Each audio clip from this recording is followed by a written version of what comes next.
Glória a Deus, a paz do Senhor, meus irmãos. Que bom que vocês estão aqui nessa manhã. Eu vejo isso como uma resposta e sede por aquilo que o Senhor quer falar e fazer através de cada um de nós. Que bom que vocês vieram. Sem mais delongas, eu queria que você abrisse a sua Bíblia comigo no Evangelho de João, capítulo 13. João, capítulo 13.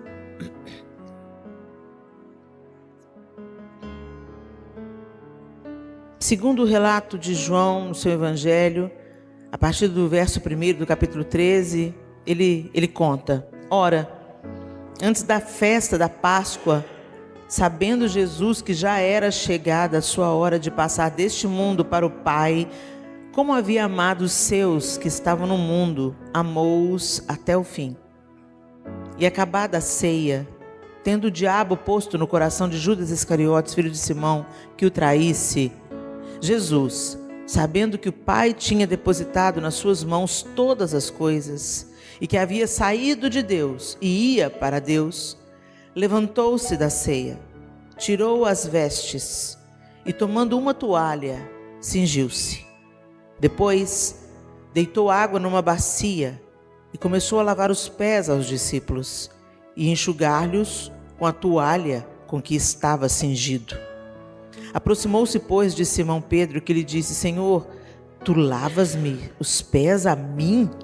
Respondeu Jesus e disse-lhe: O que eu faço não o sabes tu agora, mas tu o saberás depois. Disse-lhe Pedro: Nunca me lavarás os pés. Respondeu-lhe Jesus: Se eu te não lavar, não tens parte comigo. Disse-lhe Simão Pedro: Senhor, não só os meus pés, mas também as mãos e a cabeça. Disse-lhe Jesus: Aquele que está lavado não necessita de lavar, senão os pés, pois no mais todo está limpo. Ora, vós estáis limpos, mas não todos, porque bem sabia ele quem o havia de trair, por isso disse: nem todos estáis limpos. Depois que lhes lavou os pés e tomou as suas vestes e se assentou outra vez à mesa, disse-lhes: Entendeis o que vos tenho feito? Vós me chamais mestre e senhor, e dizeis bem, porque eu o sou. Ora, se eu, senhor e mestre, vos lavei os pés, vós deveis também lavar os pés uns aos outros. Porque eu vos dei o exemplo, para que como eu vos fiz, façais vós também. Vamos até aí. A gente conhece esse texto. Quantas vezes nós já vimos tantas explanações sobre isso? E quantas vezes muitos de nós aqui já podem até ter participado ou presenciado uma cerimônia de lava-pés. E a gente faz isso como para que honrar a pessoa que está tendo os seus pés lavados. Mas vamos entender um pouco melhor esse contexto cultural. Por que era hábito lavar os pés aos visitantes? Um bom anfitrião providenciava a lavagem dos pés aos seus visitantes. E por que fazia isso? Porque naquele tempo as estradas não eram asfaltadas como as nossas estradas são. E principalmente na região onde Jesus viveu a maior parte do seu tempo, da sua infância e do seu ministério, né? Ali nasceu em Belém, cidade pequena, cresceu em Nazaré, cidade minúscula, e exerceu a maior parte do seu ministério na Galileia e em Cafarnaum, cidade também vila de pescadores. Jerusalém não, Jerusalém era uma metrópole com paralelepípedos nas ruas, já com a influência do império e do domínio romano que calçava, né, as ruas. Até em algumas cidades que a gente conhece do Império Romano, por exemplo, as ruas eram calçadas de mármore. Quando a gente vai em Éfeso, por exemplo, a rua é toda calçada de mármore. Então, nas grandes cidades do Império Romano já tinha muita ostentação e condição e calçamentos, mas na região onde Jesus mais andava era poeira. O território, né, da Palestina, um território extremamente seco e pedregoso. Então a gente andando de tênis lá hoje, e olha que nós estamos no século 21, com asfalto, com calçamento e tudo, você percebe os tênis ficando empoeirados. Você imagina naquela época. Então fazia parte de lavar os pés para trazer refrigério. aos visitantes. E também para facilitar as questões da higiene, porque as mesas eram baixas. Então não se assentavam em cadeiras como a gente se assenta hoje. A maioria do povo se assentava ainda em mesas baixas e colocavam os pés, forrava de tapete em volta das mesas. As mesas eram mais ou menos dessa altura. Ali colocava comida e eles se assentavam no chão ou sobre almofadas ou tapetes, alguma coisa assim. Então os pés ficavam bem próximos também da mesa. Um devia encostar no outro. Então, além de fazer parte de um ritual de educação, boa educação, meus convidados eu quero receber com águas para os pés, descansem, fiquem à vontade, prover refrigério. Mas quem era encarregado dessa tarefa era o menor dos servos. Era uma tarefa ralé, uma tarefa humilhante, vamos dizer assim. Por isso que Pedro achou tão absurdo Jesus, justamente o mestre, se cingir de uma toalha e assumir o lugar do menor servo. É como se o pastor dessa igreja se responsabilizasse a partir de hoje para lavar os banheiros após o culto. Era isso que estava acontecendo. Se o pastor descer do púlpito, despedir os irmãos e for lavar o banheiro, alguém vai interromper ele. Não, pastor, o que é isso, pastor? Você está doido, pastor? O senhor está lavando o banheiro por quê? Deu para entender a comparação, gente? É por isso que o que Jesus estava fazendo era tão absurdo diante dos olhos de Pedro. Peraí, mestre, o senhor é mestre, o senhor é senhor. E Jesus falou assim, pois é, se eu sendo mestre e senhor, lavei os pés de vocês, façam o mesmo. Qual que é a diferença aqui? A diferença aqui é que Jesus estava nos seus últimos momentos. Ele já tinha caminhado com os seus discípulos cerca de 3 anos. Eles já tinham visto coisas extraordinárias. Mortos ressuscitando, multiplicações de pães e peixes. E o que se diz é que se fosse contar tudo que Jesus fez, em todos os livros da terra não caberiam. Então fizeram uma sinopse e colocaram aqui os melhores momentos, vamos dizer assim. Mas no final, na ênfase, o texto diz pra gente que Jesus já sabia que Judas ia sair dali, daquele jantar, iria traí-lo. Então Jesus estava nos seus últimos momentos. Se você soubesse que você ia morrer daqui 24, 48 horas, o que você ia fazer? O que você ia falar para os seus amigos e para a sua família, os mais próximos? O que você ia falar? Você já parou para pensar nessa conversa? Se você está morrendo, você sabe que vai morrer, é fato, vai morrer. O que você ia falar? Como você ia se despedir? Eu ia me despedir dos meus filhos e do meu marido, enfatizando o que eu acho mais importante na vida. Só se vocês têm alguma dúvida, deixa eu contar para vocês, vivam a vida para Deus. Se gastem para Deus, para o reino de Deus, para a glória de Deus. Não tem outra vida, o resto é tudo parede. Jesus é a porta. É isso que eu ia falar para os meus filhos se eu tivesse tempo de saber poucas horas antes da minha morte. Aqui, se eu não conseguir passar nada para vocês, deixa eu enfatizar. Vivam para Deus, não vale a pena viver outra vida. Era isso que eu ia falar. Então, se uma pessoa está sabendo que está indo embora, ela vai dar ênfase àquilo que é mais importante, aquilo que é o fundamento. Quando Jesus escolhe dar o fundamento para os seus discípulos, líderes que ele estava levantando após ele para anunciarem o evangelho, ele fala, escuta aqui, com vocês o negócio é diferente. Nesse mundo, as pessoas gostam de ser servidas, gostam de mandar, de ser os maiorais, gostam de ser cabeça. Mas com vocês é diferente. Se eu, sendo mestre e senhor de vocês, provi para vocês refrigério, aconchego, e para isso eu não temi me humilhar, façam o mesmo. Porque quem quer ser grande, sirva, dê a sua vida, se derrame em favor do outro. O grande problema, gente, é que a gente sabe disso, mas a gente todos os dias é intoxicado com as propostas de poder da serpente. O diabo continua financiando projetos de poder. E como ele é sedutor. Como ele é sedutor. Como a gente gosta de ser honrado. Como a gente gosta de ser aplaudido. Como a gente gosta de ser reverenciado. Como a gente gosta de ser respeitado, notório, notável. E como as pessoas desejam deixar um legado para o seu próprio nome. Como a gente pensa, eu quero deixar uma marca nesse mundo, para a nossa própria glória. O fundo de tudo é a nossa própria glória. E Jesus está falando que claramente, nas suas últimas horas, não é assim com vocês. Não é assim com vocês. Com vocês não é assim. É perdendo que a gente vai ganhar. É se humilhando que nós seremos exaltados. Aqui é um paradoxo. Aqui o reino das trevas colide com o reino da luz. Mas o que está acontecendo no nosso tempo? Nós, como liderança, estamos sucumbindo à proposta do reino das trevas. E eu não estou falando de pecado, eu não estou falando de adultério, eu não estou falando de fornicação, eu não estou falando de abuso, embora isso esteja acontecendo. Mas tem um pecado que é apenas a porta para que os outros entrem.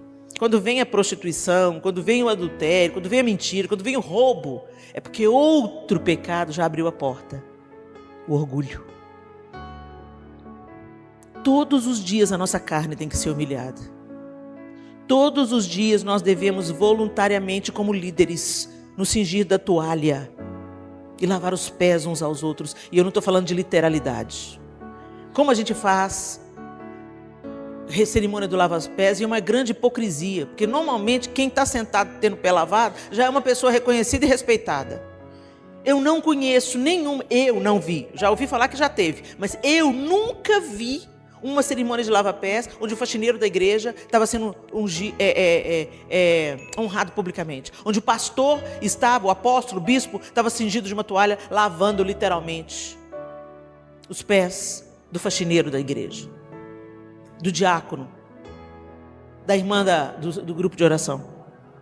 Normalmente quem já ocupa uma posição de liderança e é respeitado é que ocupa o lugar. E é uma babação de ovo, uma rasgação de seda. Nada tem a ver com o reino de Deus. Não é isso que Jesus está mandando a gente fazer. Não é lavar os pés literalmente. É não ter medo de tomar o lugar do menor. É não ter medo de desfazer do microfone e pegar a vassoura. É não ter medo de fazer visita em hospital. É não ter medo de pôr a mão naqueles que Jesus colocaria a mão, de ir em lugares onde Jesus iria.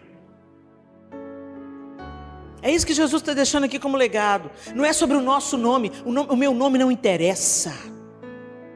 O que interessa é o nome de Jesus. Tem uma música dos Arrais que fala isso de uma maneira brilhante. E que o meu nome morra com o meu corpo, e que o de Cristo permaneça em tudo. É isso. É sobre o reino dele, é sobre o nome dele. Mas nós estamos vivendo uma época, gente, que o diabo está sutilmente pingando as suas gotinhas sedutoras na nossa vida na igreja. E a gente começa a almejar cargos altos na igreja.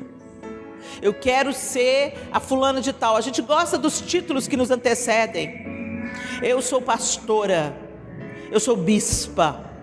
Agora, pastor, bispo e apóstolo virou carreira profissional, plano de carreira. Eu começo pastor, depois eu viro apóstolo. Gente, isso não existe no reino de Deus. Isso não existe. E os nossos títulos não nos tornarão aceitáveis diante de Deus. Não interessa o que você faz na igreja, interessa o que você faz no seu quarto. Agora eu quero te dizer, se você é líder, maior peso e responsabilidade vem para suas costas, porque vem para sua conta todo mau testemunho, vem para sua conta todos aqueles que tropeçarem por causa da sua falta de vigilância, por causa da sua falta de humildade. Que o Senhor tenha compaixão de nós. A liderança não é um privilégio, a liderança é um grande encargo, um encargo divino, e deve ser levado com responsabilidade e temor diante de Deus. E eu quero trazer para completar o nosso pensamento, o texto de 2 Samuel 11. Esse foi o comportamento de Jesus. O rei de toda a glória se esvaziou. Filipenses traduz isso. Na carta aos Filipenses, o apóstolo Paulo diz: a si mesmo se esvaziou, assumindo a forma de servo. Ele não julgou por usurpação o ser igual a Deus. Ou seja, o que isso é? O que é isso? Ele não julgou por usurpação ser igual a Deus. O fato dele ser Deus não é algo que ele deveria apegar-se. Ele não se apegou ao fato de ser Deus. Mas ele se esvaziou. E foi por causa disso. O texto de Filipenses foi: por isso Deus o exaltou soberanamente e lhe deu o nome que é sobre todo nome. Jesus, na rota de colisão com Lúcifer, Lúcifer já era. Aí que ser mais. Com quem nós estamos nos parecendo, gente? Jesus, o Filho, se fez carne. Lúcifer, o querubim, quis ser Deus. Com quem a gente está parecendo? Que Deus vai me exaltar. Deus não exaltou Jesus? E os 12 discípulos, contando com Paulo? Todos eles morreram de morte violenta. Foram espancados, esquartejados, crucificados. E aí Deus não honrou eles? Com quem que a gente está parecendo, gente? Com o príncipe desse mundo ou com Jesus, o Filho de Deus?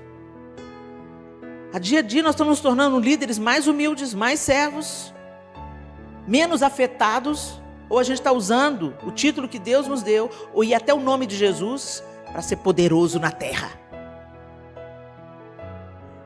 Na primavera, época em que os reis saíam para a guerra, Davi enviou para a batalha Joabe com seus oficiais e todo o exército de Israel.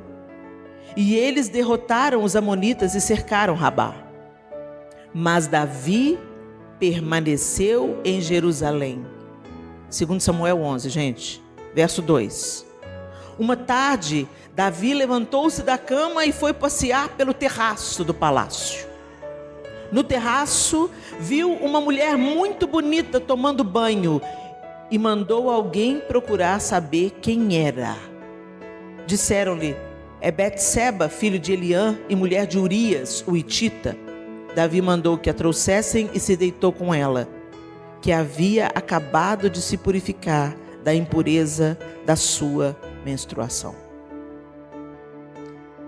Davi, outro líder, antecessor de Jesus. Um rei, um homem segundo o coração de Deus, que tinha passado por muitos perrengues, perseguido por Saul injustamente, treinado na escola de Deus através de Saul. Toda dificuldade que a gente passa, gente, não é desperdiçada. A dificuldade que nós passamos como líderes, é para nos aperfeiçoar, para nos tornar mais parecidos com Jesus. Então nada que você está passando de ruim, se você crê que a sua vida é de Deus, se a sua vida é de Deus e você está vivendo diante de Deus, a tribulação que você está passando não é do diabo, não. Porque até o diabo, Deus põe uma corrente nele e ele vai até onde Deus deixa. Se você pertence a Deus e está passando na tribulação, Deus está te aperfeiçoando. Então a perseguição de Saul não é para a gente sentir pena dele, não. Era para ele não incorrer nos mesmos erros que Saul incorreu. Deus estava treinando a dependência de Davi. Deus estava treinando a resiliência de Davi. Davi ainda era muito jovenzinho quando foi ungido. E Deus tinha que amadurecer Davi. Então nada melhor do que um Saul na sua cola. Tem um Saul na sua, aguenta firme, abençoa. Não mata ele, não. Não mata ele, tá? Continua firme aí e deixa o Senhor pleitear a sua causa. Mas o fato é que aqui Davi já tinha vencido. Davi já estava em Jerusalém. Davi já reinava. E o texto começa dizendo: na primavera, época em que o quê? Os reis saíam para a guerra. O que Davi estava fazendo no palácio? O que Davi estava fazendo no palácio quando os reis vão para a guerra? Por que ele mandou Joabe? Não era para ir Joabe, era para ir ele. Mas de repente a gente chega numa posição na vida que a gente pensa: Vou mandar o diácono. Vou mandar o pastor auxiliar. Porque eu já trabalhei muito. Já visitei muito, já fiz muito. E o que te faz pensar que parou? O que te faz pensar que você não precisa de visitar mais? O que te faz pensar que você não precisa de ter aquela conversa difícil mais? O que te faz pensar que você não precisa mais discipular pessoas? O que te faz pensar que agora você pode delegar as suas responsabilidades de liderança para outra pessoa? Cuidado, meu irmão, com o terraço. Porque ele precede a queda. Deus te chamou para ocupar uma posição até o último dia. Se você começou limpando a igreja, termina limpando a igreja. Não tem nada de humilhante nisso. Ou tem, diante desse mundo doente, limpar um ambiente é humilhante. Mas diante do reino de Deus, não. A pergunta dessa manhã é: na batuta de quem nós estamos sendo regidos? Nós estamos sendo regidos pelo Deus desse século, que busca poder, riqueza, influência, autoridade, ou nós estamos buscando a batuta do Espírito, que nos forma cada dia a imagem do Filho Jesus? A gente está com cheiro de Jesus, ou a gente está parecendo com Lúcifer? A gente gosta de trono, ou a gente gosta de estrebaria? Tem uma teologia desgraçada que veio para o meio da igreja, uma tal de teoria da prosperidade, que respingou em todos nós nessa sala. E até hoje nós estamos precisando de tomar um antídoto contra essa teologia maldita. Porque Jesus disse assim: em primeiro lugar, o reino de Deus, a sua justiça, as demais coisas serão acrescentadas. As demais coisas não tem que ser preocupação da gente. Deus cuida da gente. Mas a gente está com a cabeça tão conformada ao que o século valoriza, e estamos nos distanciando da palavra de Deus, da sua verdade. Diante dos olhos dessa sociedade, Jesus é um fracassado. Fala sério. Um homem com 30 anos de idade que não tinha emprego, era sustentado por mulheres, andava com outros bandos de cobrador de imposto, pescador, só ralé. O melhorzinho deles gostava da bolsa e vendeu Jesus por 30 dinheiros. Quando a gente assiste The Chosen, essa série que está passando aí, a gente vê claramente isso. Que coisa linda. Jesus não nasceu em Jerusalém. Ficou em Cafarnaum. Cafarnaum, gente, é um ovo. Eu vi a testemunha de um pastor pregando assim, que Jesus ficou em Cafarnaum porque era casa de praia. Que o jumentinho era BMW da época. Ô gente, o jumentinho era jumento, tinha as bigas do Império Romano, mas Jesus escolheu o jumentinho. Será que a gente tem alguma coisa para aprender, gente? Que a autoridade flui sobre nós como líderes, à medida que o coração de Jesus vai sendo formado em nós. Que nosso caráter vai sendo modelado pelo caráter de Cristo. E o caráter de Cristo não teme humilhação, não teme andar a segunda milha, dá também a túnica e a capa, oferecer a outra face. São os paradoxos do reino, não se esqueça deles. Porque se você lê as bem-aventuranças, onde está ali a espinha dorsal do cristianismo, felizes mesmo são os que choram, felizes mesmo são os humilhados, felizes mesmo são os pacificadores, felizes mesmo não são os caras da guerra, os poderosos, os grandes. Então por que a gente está correndo atrás do vento e perseguindo o modelo de Satanás? Davi, de repente, achou que estava cansado demais e que ele já não precisava de lutar as guerras do Senhor. Que afinal de contas, muitos anos, né? Cuidado, quanto mais tempo de ministério nós temos, mais vulneráveis nos tornamos. Porque a soberba vai subindo para o coração, a gente olha para a graça e misericórdia do que Deus fez e a gente começa a acreditar que foi a gente que fez. O seu nome é grande, né? O meu nome não é grande, não. O nome grande que tem que ter é Jesus. E muitas vezes, gente, se a gente não entende isso de um jeito doce, na obediência à palavra, Deus muitas vezes vai levar a gente no vale, para a mão dele mesmo nos humilhar. Uma vez alguém falou isso assim: Deus não humilha ninguém. Ah, não? E o filho dele? Ele não poupou o seu próprio filho e acha que vai te poupar. Se for para não te perder para o diabo, ele vai te abater sim. Ele vai te abater. Então, vai por mim. Se abate a você mesmo. Se humilha a você mesmo.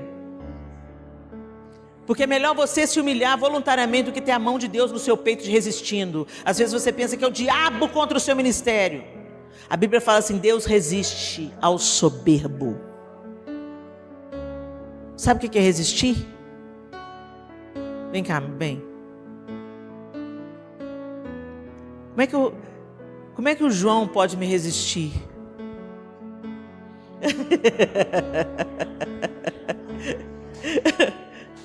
Como é que o João pode me resistir? João, concentra, João. Ô, João.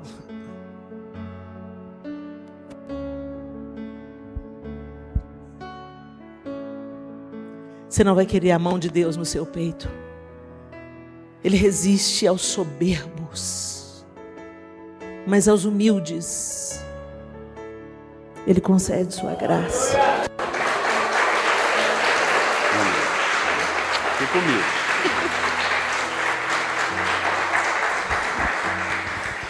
Aos humildes Ele concede graça. Então parece que diante dos homens você está perdendo, mas você está ganhando. Você está ganhando um abraço de Deus, o acolhimento de Deus. Você está ouvindo o coração de Deus. Você começa a se mover na mesma frequência que o coração de Deus. Os adultérios, os abusos, os escândalos de lideranças que a gente tem visto varrendo o Brasil são o efeito colateral da soberba. Recentemente eu vi um pastor falando que ele não tinha tempo para orar. O quê? Oi? Como é que é? Você cuida do rebanho, do dono do rebanho.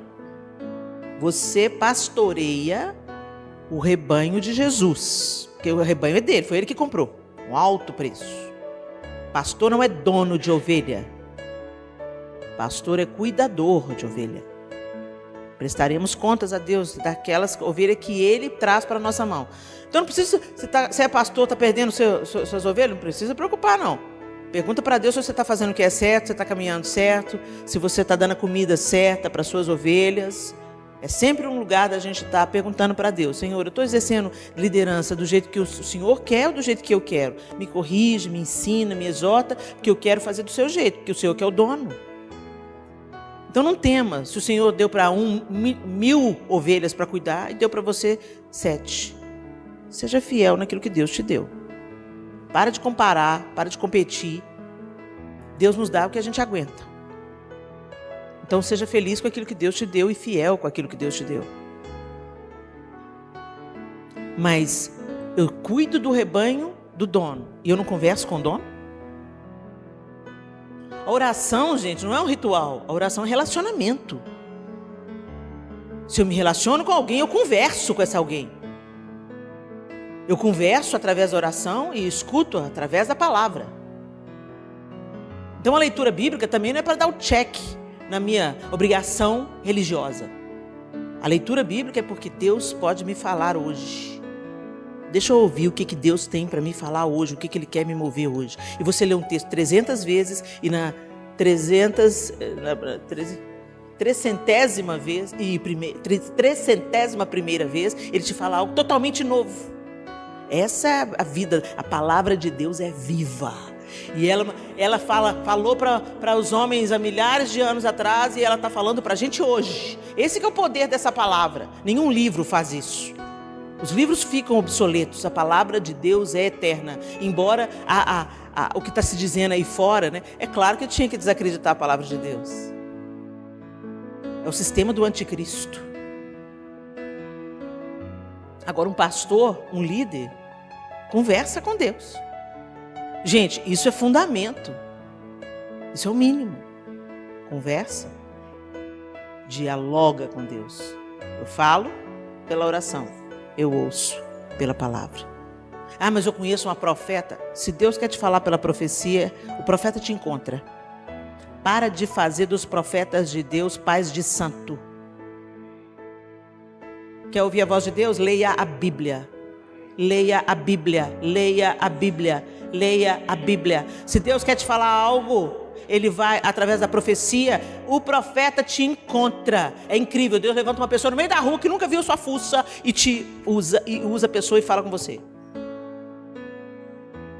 E fala o que tem que falar, né? Porque a gente gosta muito dos profetas que afagam o ego, né? Eis que te digo, é filho muito amado. Conta uma novidade, porque a palavra de Deus já me diz isso, que eu sou filha muito amada. Então vamos parar com esse negócio de fazer dos profetas de Deus, pais de santo, gurus. E vamos desenvolver o nosso relacionamento com ele. Davi se distraiu. Cansou.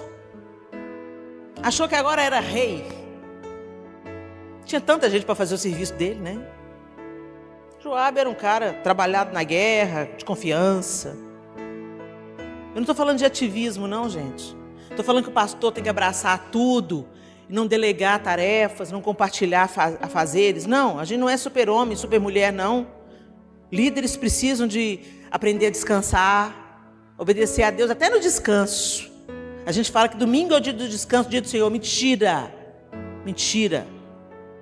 A gente trabalha na igreja, depois chega em casa, ainda põe a roupa para lavar. A gente tem que aprender muito com o povo judeu. O que é Shabat?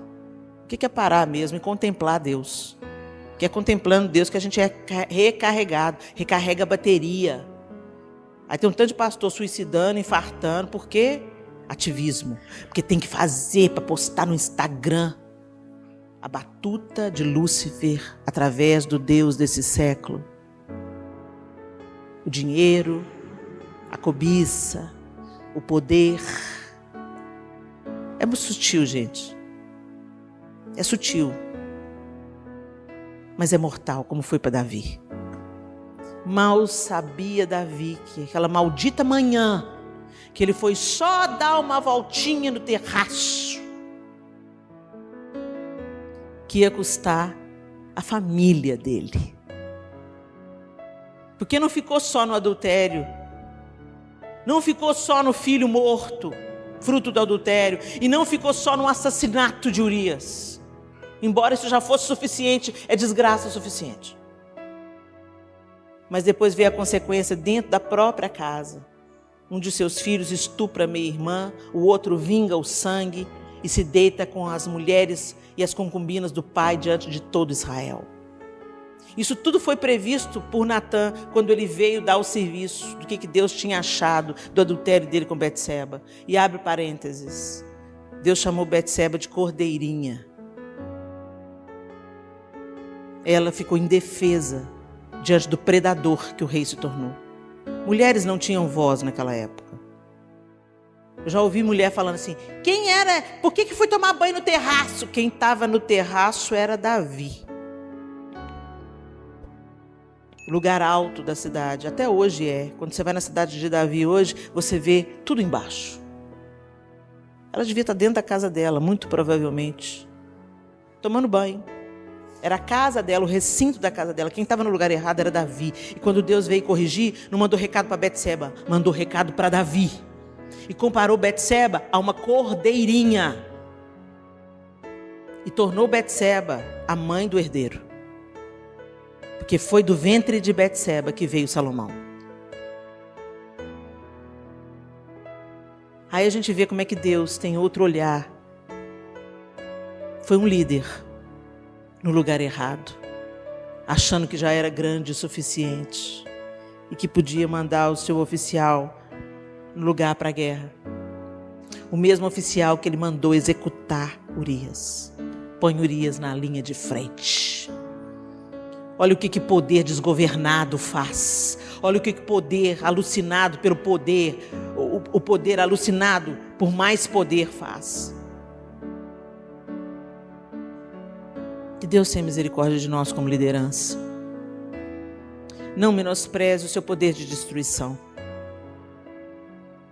O diabo está mirando em você. Que quando ele atinge um líder, imediatamente ele atinge seus liderados. É igual uma bola de, como é que fala? Boliche. O diabo quer dar o strike na igreja, derrubar todos os pinos. E às vezes outros pinos caem por causa de um vai, cai, bate no outro. Já viu isso no jogo?